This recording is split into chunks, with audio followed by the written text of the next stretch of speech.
Did the battery die or did... God damn it. Okay. So, went to the Aldi yesterday. Picked up some things. It's going over this. So, look at this.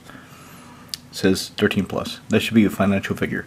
It should, US, should say $2,000 a month. Or else you can't afford to play. Yen, I've got no idea. Euro, unless you make 1,500 euro a month, you can't afford to play. Czech koruna, unless you make 50,000 Czech crowns a month, you can't afford to play. That's what it should be. It should be financial figures plus, and then you can afford to play, not age restrictions. So anyway, there's that. Some of you know where it came from. Some of you know how I got it. Yeah, I picked up a box of foundations today. I'll show it in a minute. But I kind of like this. I kind of like the frame. It's like that spellbook frame. And I kind of needed one of these too anyway, so fair enough. I'm glad I picked it up. I also came along with this guy. That's Karn. That's basically Karn. Karn with a different head. Body's the same, the head is different. And it sounds like him. Needed one of these guys too, so I was, when the guy gave me the box and he gave me these 2 extra cards, like, wow, I actually needed those 2 cards. Cool. Oh yeah, this they didn't want to take in trade because it's got a small scratch on one corner. So I'm going to be, I'll list that for sale. I don't know if you can see it, but this Liliana, she's got a warp. Like, not a crease, but a warp right here where it kind of dips like it was bent somehow. So I'm gonna sell her. They didn't want to take her in trade either. I got this guy. So this guy is 5 for 4/4 human warrior.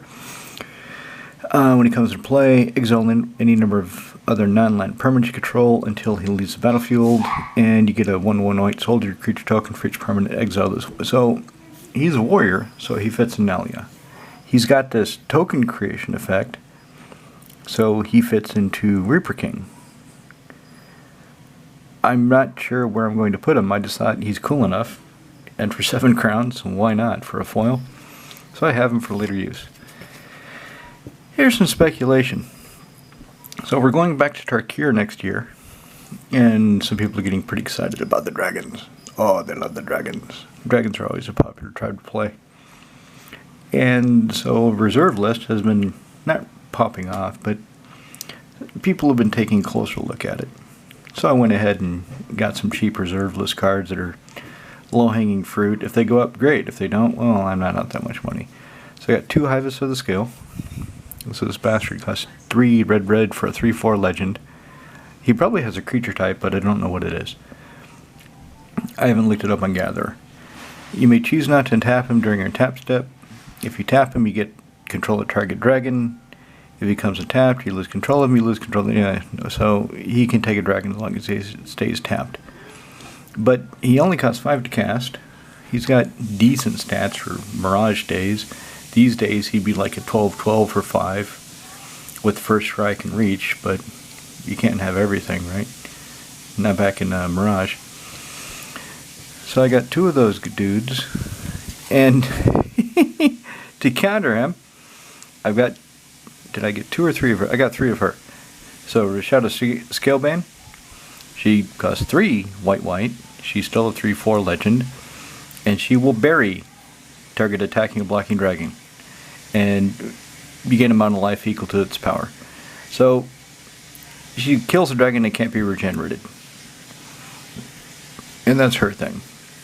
So these were pretty cheap, so I picked up 3. Zerna the Claw, 5 for 3/4, 5 for 3/4, 5 for 3/4. There's a pattern there. Aha.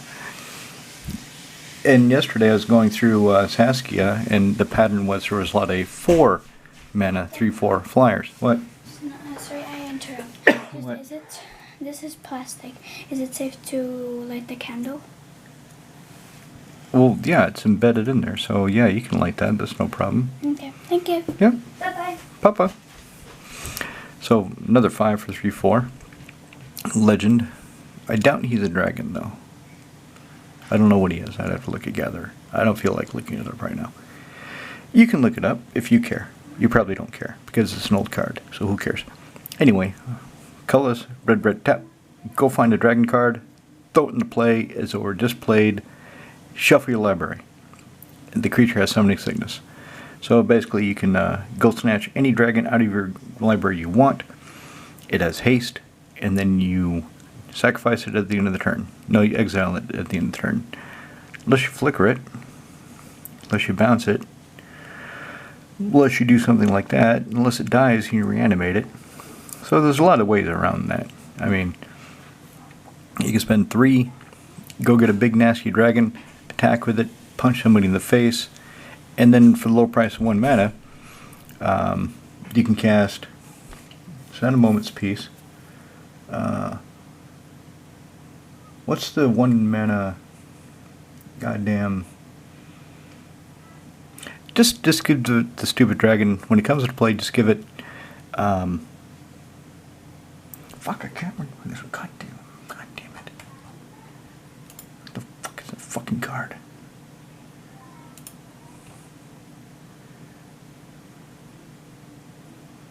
It's in Moldaratha.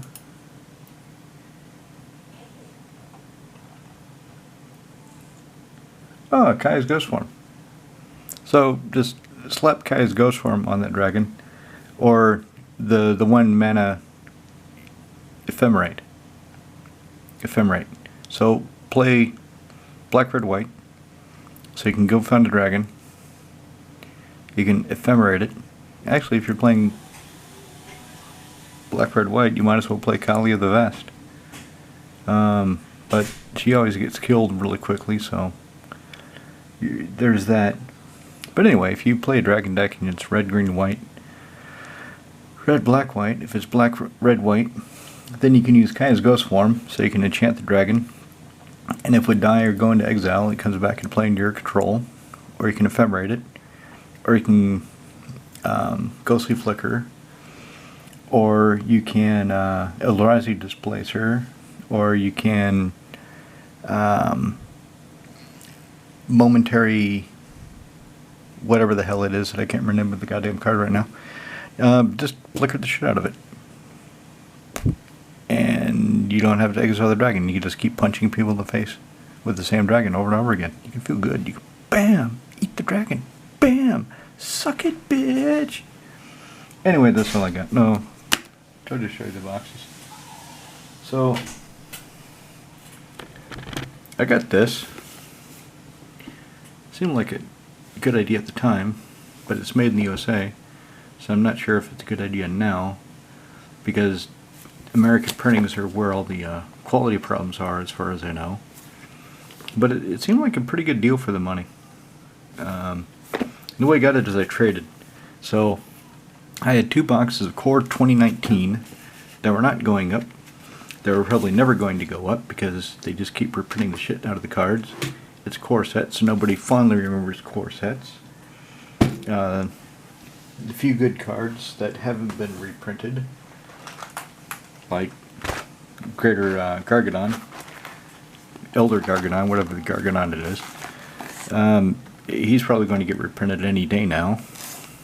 Terror of the Peaks got reprinted. What else is in there that didn't get reprinted? Nothing. So, no value, not going up. It's going to take more years before it goes up. So I traded the 2 boxes of 2019, and I got this play box. At least this is printed in Belgium, so I'm not too worried about the quality being poor. And this. So I'll open one of these tomorrow and do a box opening. Probably not going to get any more views than any other box opening. In fact, the channel's kind of dead. I can't get past 410 subscribers. I don't want to let down the people that like the channel. There's a few guys that really enjoy it. But, I don't know, I just don't know what I'm going to do with it. I don't know if I want to... Is it worth it to keep it going? That's the question. I don't know.